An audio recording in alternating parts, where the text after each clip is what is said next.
अपने दरबार में मंत्रियों और देश के सभी विद्वानों के साथ एक महत्वपूर्ण बैठक कर रहे थे। उनके बगल में एक जिन्न था जो उनका सुरक्षा गार्ड था और उनके साथ उनकी मंत्री पदी सी थी। अचानक सुलेमान अलैहिस्सलाम ने घोषणा की कि वह शादी करना चाहते हैं और कहा कि उनके लिए एक लड़की ढूंढी जाए। उस समय दरबार में मौजूद मंत्रियों और विद्वानों ने कहा, जनाब, आप पूरी दुनिया के बादशाह और पैगंबर हैं। आप हमारे देश के राष्ट्राध्यक्ष हैं। आप एक साधारण लड़की से शादी नहीं करेंगे। अगर आपने हमें बताया होता तो हमें किस तरह की लड़की की तलाश करनी चाहिए तो हमारे लिए उसे ढूंढना आसान हो जाता। उसके बाद सुलेमान अलैहिस्सलाम ने कहा कि जिस लड़की से मैं शादी करूंगा उसमें 4 खूबियां होनी चाहिए। पहली लड़की शालीन और विनम्र होनी चाहिए, दूसरी लड़की भरोसेमंद होनी चाहिए और चौथी वह खूबसूरत होनी चाहिए। इसके बाद अगले दिन से ही सुलेमान अलैहिस्सलाम के राज्य कर्मचारी ने गांव शहर और पूरी दुनिया में यह घोषणा करवानी शुरू कर दी कि सुलेमान राजा शादी करना चाहते हैं और वह उस लड़की से शादी करेंगे जिसमें ये 4 गुण होंगे। अगले दिन एक गरीब मछुआरा जो अपनी मछली बेचकर घर लौट रहा था, उसने देखा कि बादशाह सुलेमान के सैनिक सड़क से गुजर रहे हैं और कुछ लोग भीड़ बनाकर खड़े हैं। यह देखकर मछुआरा भी वहीं रुक गया और पूछने लगा कि क्या बात है। अचानक बादशाह सुलेमान की सैनिक क्यों आ रहे हैं। तभी भीड़ में से एक व्यक्ति ने उसे बताया कि बादशाह सुलेमान शादी करना चाहते हैं और जिस लड़की से वह शादी करेंगे उसमें 4 गुण होनी चाहिए। लड़की दानशील और विनम्र होनी चाहिए, लड़की भरोसेमंद होनी चाहिए और लड़की सुंदर होनी चाहिए। यह सुनकर मछुआरे अपने घर की ओर चल पड़ा।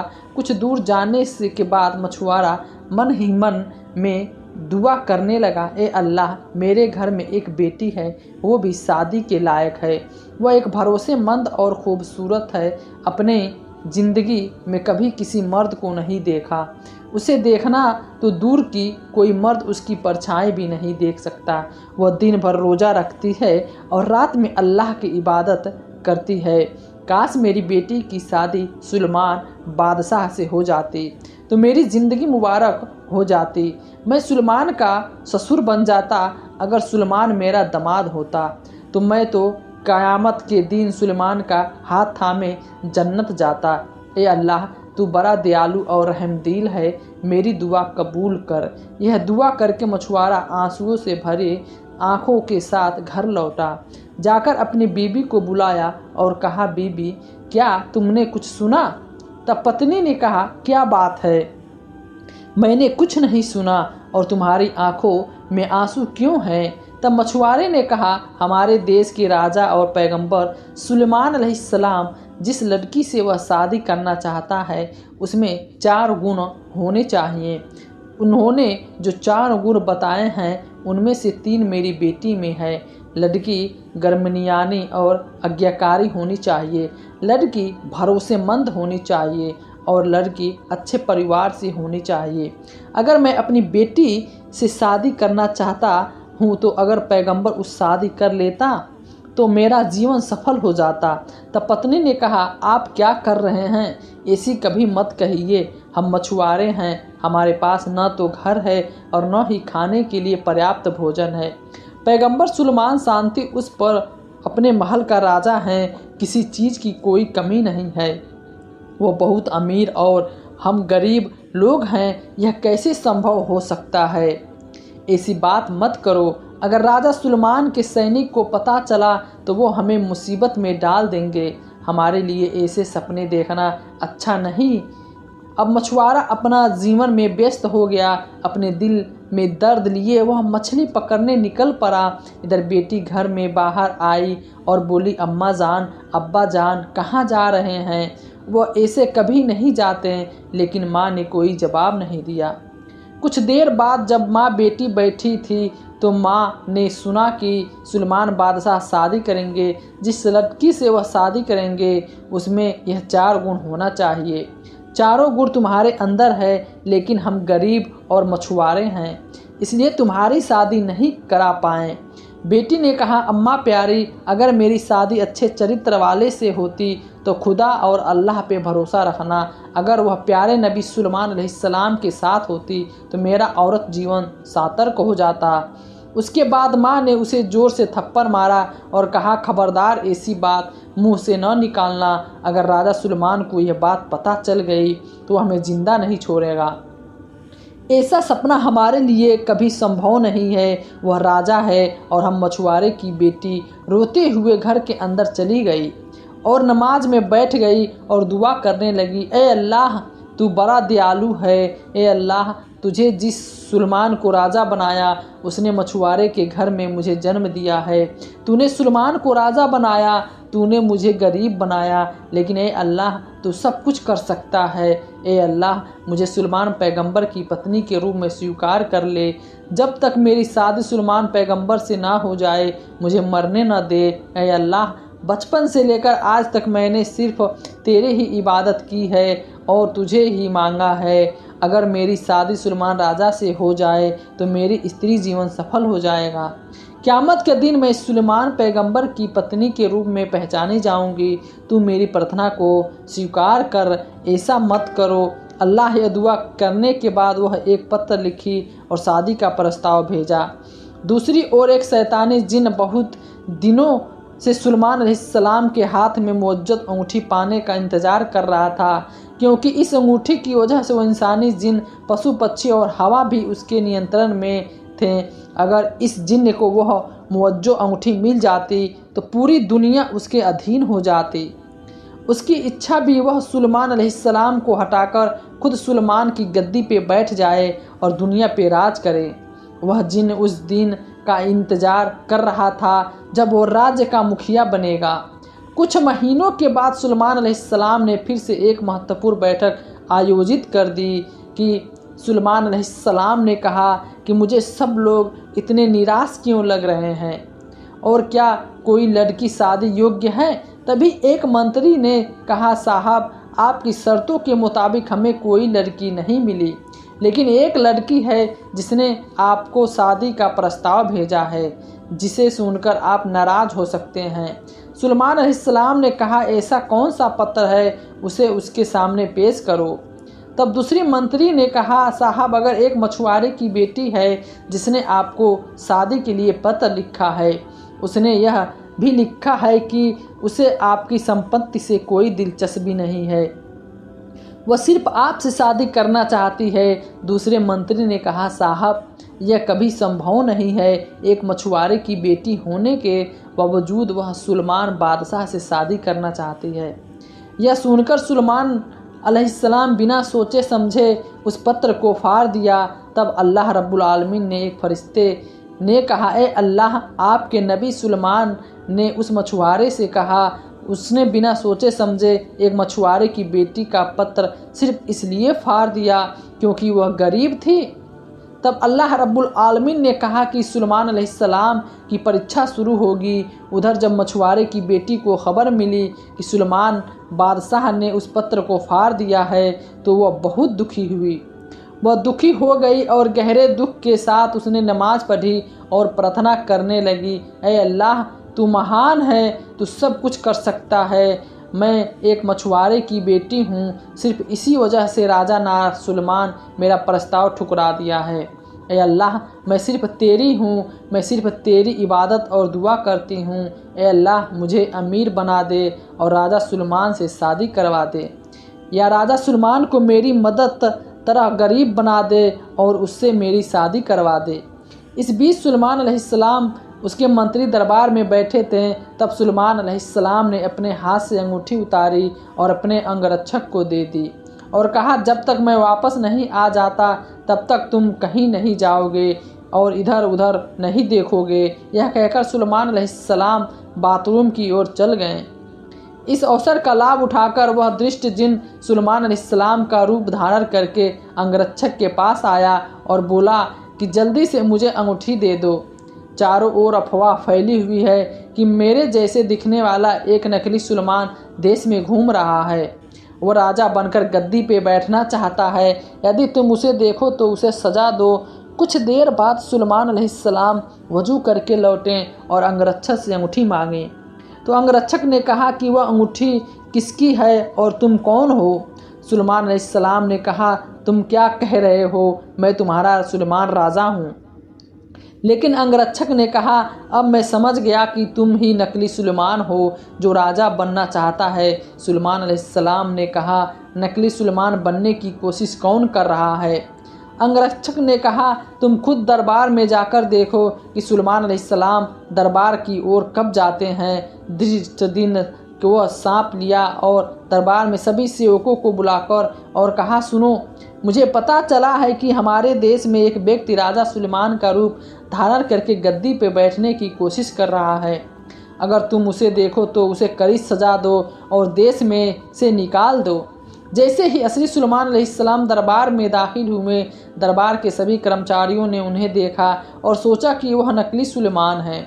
उन्होंने उसे बुरी तरह पीटा और खून से लथपथ हालत में नदी के किनारे छोड़ दिया थे। और वह जानते थे कि सिंहासन पर एक शैतानी जिन बैठा है और जिस व्यक्ति को उन्होंने मारा वो असली सुलेमान अलैहिस्सलाम था। उन्होंने इस सत्य को समझने की कोशिश भी नहीं की और फिर शाम का समय हो गया। जब जेले मछली पकड़कर घर लौट रहा था, उसने देखा कि किनारे पे कुछ पड़ा हुआ है। पास जाकर उसने देखा कि एक सुंदर चेहरे वाला आदमी लेटा हुआ था, जिसका माथा रोशनी से चमक रहा था। लेकिन वह इतनी बेरहमी से पीटा कि उसके पूरे शरीर से खून बह रहा था। यह देखकर जेला नदी में थोड़ा आगे चल गया। उसने पानी लाकर उसके सिर को धो डाला। कुछ देर बाद सुलेमान अलैहिस्सलाम को होश आया। जेलर ने पूछा, बाबा आप कौन हैं? आपको पहचान नहीं पा रहा हूँ। आपका घर कहाँ है? किसने आपको इस तरह पीटा है या फेंक दिया है? सुलेमान अलैहिस्सलाम ने सोचा, अगर मैं उससे कहूँ कि मैं बादशाह सुलेमान हूँ तो शायद वह यकीन नहीं करेगा। वह यह भी कहेगा कि बादशाह सुलेमान शाही दरबार में बैठे हैं। वह मुझे झूठा समझेगा। इसलिए उसने कुछ नहीं कहा और सिर्फ इतना कहा कि मेरे सिर पे गहरी चोट लगी है, मैं तब तक कुछ नहीं कह सकता। जेला सुलेमान अलैहिस्सलाम को अपने घर ले गया। अगली सुबह सुलेमान अलैहिस्सलाम को थोड़ा बेहतर महसूस होने लगा। उधर जेला ने सोचा कि उससे मछलियाँ पकड़ने के लिए एक मजदूर की ज़रूरत है। वह सुलेमान अलैहिस्सलाम के पास आया और बोला, बाबा अब आप कहाँ जाएंगे? सुलेमान अलैहिस्सलाम ने कहा, कुछ नहीं कहा, क्योंकि उस समय समझ में नहीं आ रहा था कि कहाँ जाए, इसलिए सुलेमान अलैहिस्सलाम चुप रहे। तब जेला ने कहा, बाबा आजकल मेरे जाल में बहुत मछलियाँ फंस रही हैं और मुझे एक मजदूर की ज़रूरत है। अगर आपको कोई दिक्कत ना हो तो आप मेरे साथ मछलियाँ पकड़ने में मेरी मदद कर सकते हैं। मैं आपको मजदूरी दूंगा। आपको हर महीने 200 दिरहम मिलेंगे। यह वह कहकर वह जेला चला गया। फिर सुलेमान अलैहिस्सलाम ने अल्लाह से दुआ की, ऐ अल्लाह मुझे नहीं पता मैंने क्या गुनाह किया है, एक बादशाह तो मुझे माफ़ कर दे और क़यामत के दिन गुनाहगार मत बनाना। कुछ समय बाद सुलेमान राजा जेला के साथ नदी में मछली पकड़ने गया। तभी रास्ते से गुजरे। जब वह वहाँ से गुजर रहे थे तो उसने देखा कि कुछ लोग चिंतित और व्यस्त खड़े थे। वह देखकर जेला ने उनसे पूछा, भाइयों आप लोग इतने चिंतित क्यों खड़े हैं?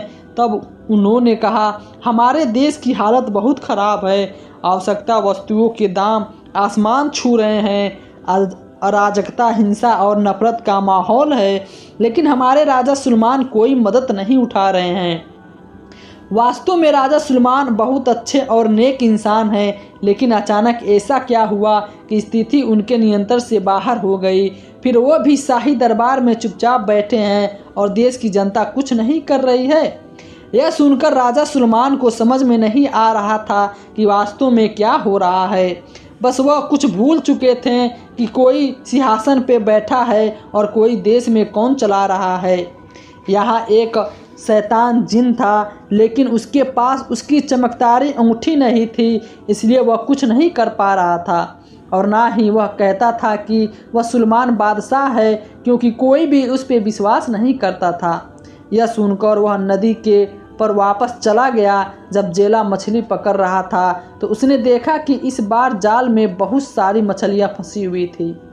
जेला मन ही मन कहने लगा, ए अल्लाह, जिस दिन से यह युवक मेरे घर आया है मेरे घर में बरकत हो रहा है। मैं नहीं जानता कि यह युवक कौन है, लेकिन इसके ज़रिए तूने मुझ पर रहमत की है। सारी तारीफ़ें तेरी है। मछली पकड़ने का काम ख़त्म करके जेला और सुलेमान बादशाह घर वापस आए। उस रात जेला की बेटी ने नमाज पढ़ी और फिर रोते हुए और आँखों से अल्लाह से प्रार्थना करने लगी, ए अल्लाह, तू सारी कायनात का रब है, तू सब कुछ जानता है। अपने स्त्री जीवन में मैं कभी किसी पुरुष को नहीं देखा, ना किसी पुरुष ने मुझे देखा। मैं केवल सुलेमान राजा से प्रेम करती हूँ, इसलिए मुझे तब तक मरने न देना जब तक मुझे सुलेमान बादशाह पति के रूप में न मिल जाए। अगर मुझे सुलेमान बादशाह पति के रूप में मिल जाए तो मेरा स्त्री जीवन सफल हो जाएगा। क़यामत के दिन मैं पैगंबर सुलेमान का हाथ थामे जन्नत में जाऊंगी। हे अल्लाह, मेरी यह दुआ कबूल हो। अगले दिन जेला और सुलेमान अलैहिस्सलाम मछली पकड़ने निकले।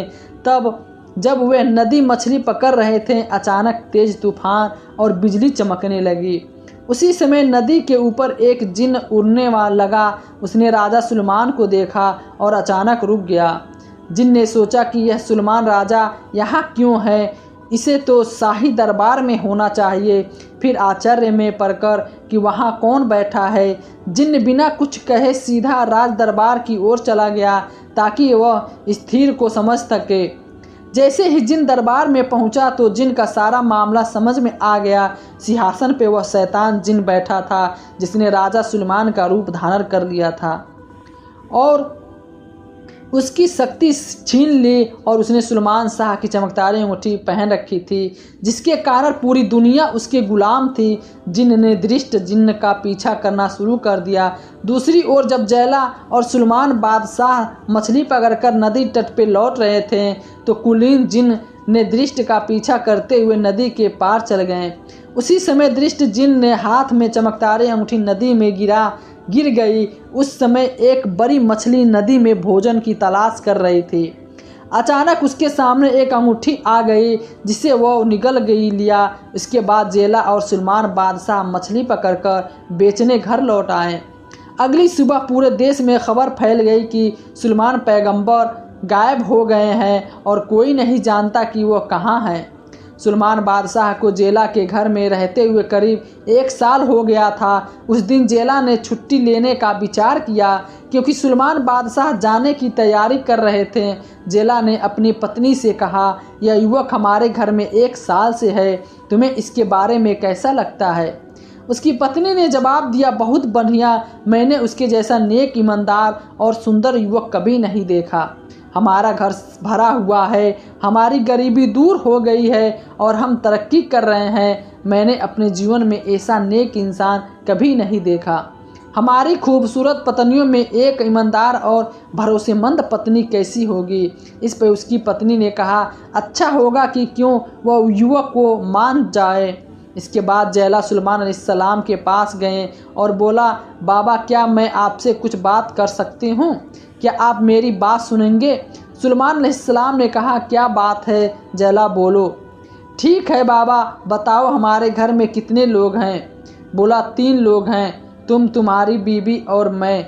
जेला बोला, नहीं, हम कुल 4 लोग हैं। क्या तुमने कभी इस पे ध्यान नहीं दिया? सुलेमान अलैहिस्सलाम ने पूछा, तुम क्या कह रहे हो? मुझे पता था कि हम 3 हैं, लेकिन चौथा कौन है? जेला बोला, मेरी एक बेटी है, क्या तुमने उसे कभी देखा है? सुलेमान अलैहिस्सलाम ने कहा, नहीं, उसे देखना तो दूर, मैंने तो उसकी परछाई भी नहीं देखी। तब जेला ने कहा, बाबा, मेरी बेटी बहुत नेक, ईमानदार और भरोसेमंद है, उसे किसी ने नहीं देखा। वह पूरे दिन रोज़ा रखती है और रात में अल्लाह से दुआ करती है। तुमसे उससे शादी करने के लिए कहना चाहता हूँ, क्या तुम इसके लिए तैयार हो? सुलेमान अलैहिस्सलाम ने के मन ही मन सोचा कि अल्लाह, तूने मुझे किस इम्तिहान में डाल दिया? मैं तो बादशाह था और अब हमारी क्या हालत हो गई है, मुझे नहीं पता कि मैंने क्या गुनाह किया है। ऐ अल्लाह, मुझे माफ़ कर दे। तू ही सबसे बड़ा अच्छा रखने वाला है। फिर उसने सोचा कि मुल्क की जो हालत है उसमें मेरे लिए कुछ नहीं, मुझे शादी करनी ही पड़ेगी। जैला ने बार बार कहा। उसकी बेटी प्रार्थना आनसी मान गई और उसे सलाम अलैहिस्सलाम से हाँ में हाँ भर दी। इसके बाद जैला ने शादी के कपड़े खरीदने के लिए 100 दिरहम दिए और कहा बाबा जाओ और बाज़ार से सारी चीज़ें खरीद लाओ। बाद में उसी दिन उसका निकाह संपन्न हो गया। निकाह के बाद सुलेमान अलैहिस्सलाम और जैला दोनों दामाद और सुरक्षित से नदी में मछली पकड़ने गए। तब नदी में मौजूद मछली ने सुलेमान अलैहिस्सलाम के मोजे की अंगूठी खा ली थी, जिसे समुद्र की मौत हो गई थी। सारी मछलियाँ और जानवर उसकी गुलामी में आ गए। जिस दिशा में वह जाता उसी दिशा में चलते। वह बड़ी मछली समझ गई नहीं पा रही थी कि आखिर ये इसके पीछे क्यों भाग रहे हैं। जब सुलेमान अलैहिस्सलाम ने जैला मछली पकड़ने गए, यह देखकर जैला ने जाल फेंका और अंगूठी खाने वाली मछली के साथ समुद्र की बहुत सी मछलियाँ भी जाल में आ गईं। यह देखकर जैला मन ही मन में कहा, अल्लाह, जब से यह युवक मेरे घर आया है मेरा घर रहमतों से भर गया है और तूने रहमत दिखाई है। मैं नहीं जानता कि यह युवक कौन है। मैंने अपनी ज़िंदगी में इतनी मछलियाँ कभी नहीं पकड़ी। अल्लाह, तेरी तारीफ़ें बहुत हैं। फिर जैला ने सारी मछलियाँ बेच दी और सिर्फ वही मछली घर ले गया जिसने अंगूठी खा ली थी, क्योंकि वह बहुत बड़ी थी और वह उसे अपने दामाद को खिलाने के लिए घर ले आया। लेकिन कोई नहीं जानता था कि दरअसल उस मछली की पेट में सुलेमान अलैहिस्सलाम की मोजे की अंगूठी थी। घर जाकर जैला ने अपनी बेटी को बुलाया और कहा, बेटा, इस मछली को अच्छे तरह पकाओ क्योंकि आज तुम्हारा निकाह हुआ है, इसलिए इसे अपने हाथों से पकाओ और अपने शौहर को खिलाओ। यह कहकर वह वहाँ से चला गया। इसके बाद जब जैला की बेटी मछली को काटना शुरू किया तो उसने देखा कि मछली के पेट के अंदर एक अंगूठी है। वह अंगूठी बिल्कुल अलग ही दिख रही थी, जो कि सामान्य अंगूठी से नहीं थी। यह देखकर जैला की बेटी सोचा कि मैं एक गरीब जैला की बेटी हूँ, आज हमारी शादी का पहला दिन है, मेरे पास अपने पति को उपहार देने के लिए कुछ भी नहीं है।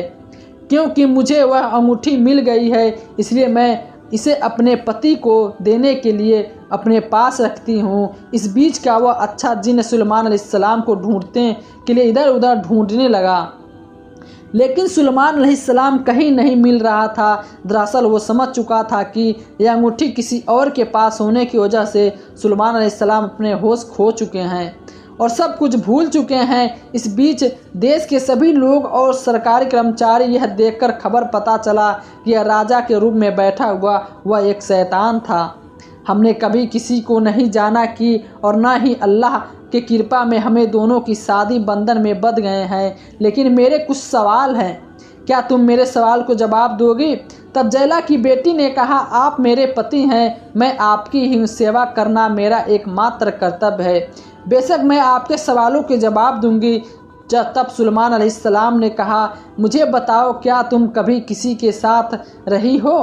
किसी से प्यार? उससे कहा, नहीं, मुझे कभी किसी से प्यार नहीं हुआ, पर मेरी एक पुरानी याद है जिसका शोक में मैं अब तक गम नहीं उठा सकती। तब सुलेमान अलैहिस्सलाम ने कहा, क्या तुम वह याद है? बताओ, मैं सुनना चाहता हूँ। उसने उस याद को याद करते हुए कहा, मैं अब गम नहीं उठाना चाहती। मेरे माँ बाप ने तुम्हारा निकाह मुझसे कराया है, तुम मेरे शौहर हो। तब सुलेमान अलैहिस्सलाम ने कहा, तुम मुझे याद के बारे में बताओ और इस बारे में कृपया करके बताओ। वह शर्तें 3 थी और वह लड़की ने अपना पत्र फाड़ दिया। सुलेमान अलैहिस्सलाम ने पूछा कि वह युवक कौन था। उसने कहा कि वह पूरी दुनिया थी, राजा दाऊद और अलैहिस्सलाम के बेटे थे।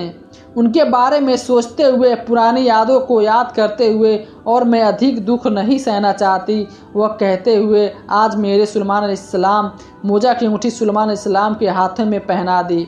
उसके बाद जैसे ही सुलेमान अलैहिस्सलाम ने अंगूठी पहनी, उसे अपने सारे मोजे वापस मिल गए। उसी क्षण सारी घटना उनकी आंखों के सामने आ गई। उसे समझ नहीं में आने लगा कि बहुत समय पहले जेल में एक लड़की ने उसे शादी के लिए एक खत लिखा था और दरअसल वो लड़की थी। गलती से किसी अभिमान के कारण वह खत फाड़ दिया गया। अब उस घटना की एहसास हो गया था। इस घटना को समझते हुए सुलेमान अलैहिस्सलाम ने झुककर अल्लाह से दुआ की और कहा, ऐ अल्लाह, मुझे माफ़ कर दे, मुझसे गलती हो गई। आप महान हैं, आप सब कुछ कर सकते हैं। आपने इस लड़की की दुआ स्वीकार कर ली है। आपने मुझे राजा से फ़कीर बना दिया है और मुझे अपनी पत्नी के रूप में स्वीकार कर लिया है। और अल्लाह, मैंने अनजाने में एक गलती की थी जिसके कारण मैं इस स्थिति में आ गया हूँ। ऐ अल्लाह, मुझे नहीं पता कि मैंने और कितनी गलतियाँ की है, कृपया मुझे माफ़ कर दे।